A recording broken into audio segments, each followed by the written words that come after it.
সুদীপার পিসিমণি নিজের আবেগ ধরে রাখতে না পেরে হাসপাতালে ছুটে আসলেন। তিনি সুদীপাকে বললেন, দিদিমণি গো, যাই হয়ে যাক, তোমাকে তোমার বোনকে বাঁচাতেই হবে। এ কথা শুনে সুদীপা অবাক হয়ে গেল এবং জানতে চাইল, পিসিমণি তুমি এসব কি বলছো? ও আমার বোন কেন হবে? তখন এই পিসিমণি আসল সত্যটা ফাঁস করে দেন। হ্যাঁ বন্ধুরা, অনুরাগে ছোঁয়া ধারাবাহিকের আগামী পর্বগুলোতে এমনটাই আমরা দেখতে চলেছি। এদিকে পরমাকে দ্রুত হাসপাতালে নিয়ে যাওয়ার পর সুদীপার একটি গাড়ির প্রয়োজন ছিল, তাই সে রাস্তায় বেরিয়ে লিফট চাইছিল।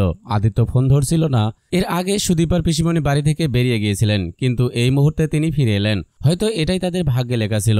এইভাবে হয়তো সুদীপা তার বোনের পরিচয় জানতে পারবে।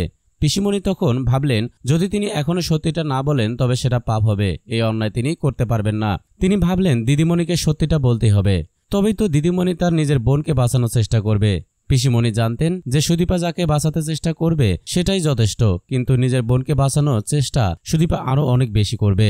আদিত্য হয়তো ফোনটা রিসিভ করছিল না, কারণ সে পুলিশ স্টেশনেই ছিল। সুদীপার কাছে অন্য কোনো উপায় ছিল না। সে কি করবে, কাকে জানাবে? তাই বাধ্য হয়ে যায় কলেজের প্রফেসরের সাহায্য নিতে। তাকে সাহায্য নিতেই হতো, কারণ সেই মুহূর্তে তার সবচেয়ে গুরুত্বপূর্ণ কাজ ছিল পরমাকে হাসপাতালে নিয়ে যাওয়া। অন্যদিকে বড়মা বলে দিয়েছিলেন যে তারা একটি পুজোতে যাচ্ছেন এবং তাদের যেন বিরক্ত না করা হয়। তারা মনে করতেন ওই দুই মেয়ে যেদিন বাড়িতে এসেছে সেদিন থেকেই বাড়ির শান্তি নষ্ট হয়ে গেছে, তাই তারা আর কোনো অশান্তি চান না। কিন্তু পরমা এমন কিছু করবে তা হয়তো কেউ ভাবেনি।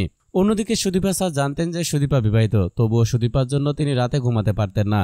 এটা খুবই আশ্চর্যের ব্যাপার যে কখন কার কাকে ভালো লেগে যায় সেটা বলা মুশকিল। তাই সুদীপার স্বামী আছে জানার পরও তার সুদীপাকে এত ভালো লেগেছে।